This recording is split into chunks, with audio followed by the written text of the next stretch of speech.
Setelah teman-teman menguasai 3 ini, insya Allah akan membuat teman-teman lancar bacaan Qur'annya.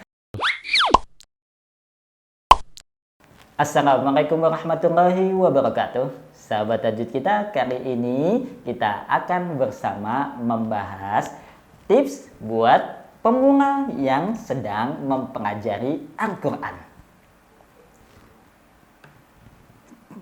Tips ini sangat bermanfaat bagi semua, ya, baik itu anak-anak yang sedang mempelajari Al-Quran, seorang remaja yang sedang mempelajari Al-Quran, ataupun seseorang yang sudah dewasa yang ingin mempelajari Al-Quran. Mungkin di antara kita ada yang beruntung ketika masa kecilnya kita sudah belajar Al-Quran sehingga ketika dewasa kita sudah lancar membacanya.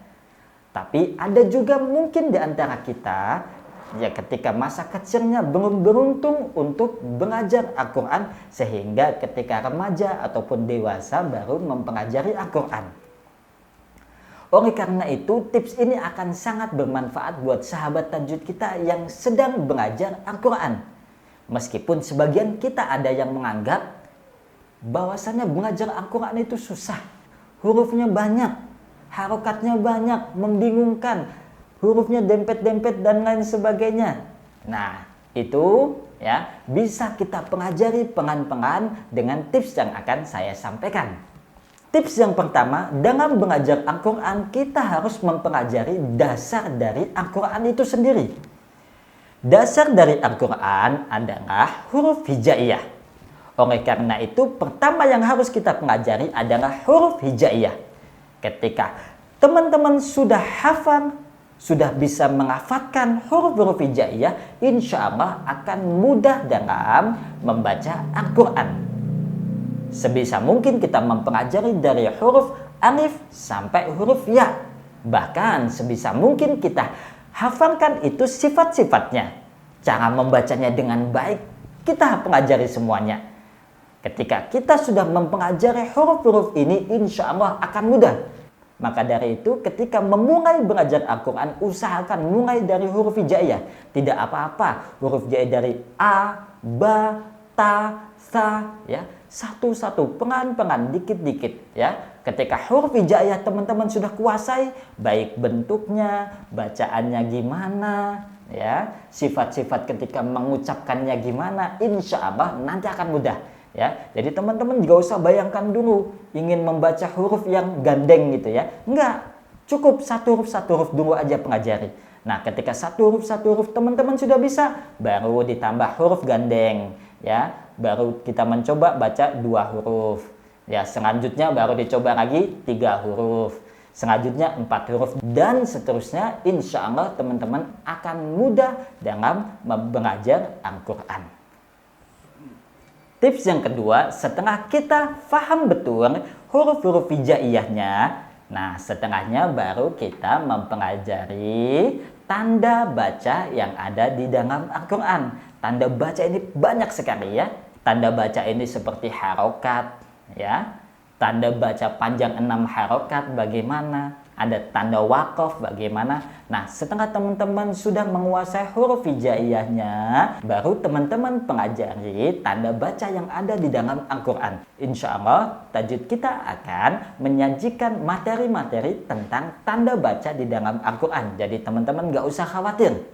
Nah, setelah teman-teman sudah tahu huruf-huruf hijaiyah dan sudah tahu tanda-tanda baca yang ada di dalam Al-Quran, ya, sudah menghafal bagaimana sih bentuk fathah, bagaimana sih bentuk kasroh, nah bagaimana sih bentuk dhammah, itu teman-teman sudah hafal itu ya. Bagaimana sih fathatain itu, bagaimana sih kasrotain itu, bagaimana sih dhammatain itu. Ketika ada huruf di atasnya ada bendera, cara bacanya gimana ya. Ketika ada tanda wakaf bentuknya mim, itu tandanya apa. Ketika ada tanda wakaf bentuknya jim, itu tandanya apa? Setelah teman-teman menguasai ini semuanya, baru teman-teman mempelajari ilmu tajwid. Nah, ilmu tajwid ini banyak sekali, ya. Ilmu tajwid ini banyak sekali dan teman-teman harus kuasai ilmu tajwid setelah teman-teman menguasai huruf hijaiyah dan tanda baca di dalam Al-Quran. Kenapa? Karena ilmu tajwid merupakan ilmu yang akan memperindah, ilmu yang akan membuat bacaan kita semakin bagus, bacaan kita semakin indah. Nah, ya, itu adalah ilmu tajwid. Ilmu tajwid itu apa? Nah, ilmu tajwid itu banyak sekali ya.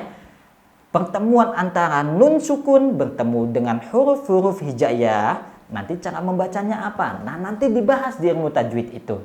Ya, pertemuan antara mim sukun dengan huruf-huruf hijaiyah lainnya dibahas juga pada ilmu tajwid. Jadi teman-teman tidak usah pusing dulu, ya, tidak usah pusing dulu tentang ilmu tajwid bila teman-teman belum menguasai huruf hijaiyah dan tanda baca di dalam Al-Quran. Jangan pusing dulu tentang tajwidnya.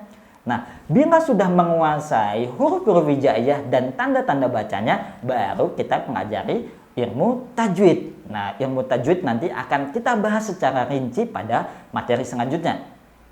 Ya, setelah teman-teman menguasai 3 ini, insya Allah akan membuat teman-teman lancar bacaan Qurannya, akan membuat teman-teman bangga dengan diri teman-teman bahwasanya teman-teman mampu belajar Al-Quran, mampu membaca Al-Quran dengan lancar. Tips selanjutnya adalah teman-teman belajar Al-Quran sebisa mungkin memiliki guru, ya. Ada guru yang membimbing, ada ustadz atau ustadzah yang membimbing. Nah, tetapi ini dengan perkembangan zaman semakin banyak media dalam belajar Al-Quran. Bahkan sekarang belajar Al-Quran pun bertemu dengan talaki dengan ustadznya sudah bisa melalui online, ya, sudah bisa melalui video conference, ya, sudah bisa belajar dari Instagram, sudah bisa belajar dari YouTube. Nah, ini penting, ya. Jadi selain teman-teman belajar sendiri tentang huruf hijaiyah, tentang tanda baca di dalam Al-Quran, ya, tentang tajwid. Nah, sebisa mungkin teman-teman didampingi oleh seorang ustadz atau ustadzah. Ini membuat teman-teman semakin yakin, membuat teman-teman yang dipelajarinya tidak melenceng dan sesuai dengan kaidah tajwidnya, sesuai dengan kaidah huruf hijaiyahnya, sesuai dengan kaidah tanda bacanya. Nah, mengapa saya sarankan agar teman-teman mempunyai guru untuk belajar? Karena agar ketika kita menemukan sesuatu yang kita tidak ketahui, kita bisa langsung bertanya. Tetapi lagi-lagi, ya, di zaman modern ini kita sudah banyak menemukan media, kita sudah banyak menemukan cara untuk belajar Al-Quran, baik itu dari YouTube, baik dari Instagram, maupun langsung talaki dengan ustadznya secara langsung, ataupun sekarang juga bisa melalui video conference, ya, baik dari Zoom dan lain sebagainya. Nah, tips yang terakhir adalah ketika teman-teman sudah niat untuk belajar, maka saya sarankan semangat belajarnya, bersungguh-sungguh, jangan berhenti, jangan putus asa, ya.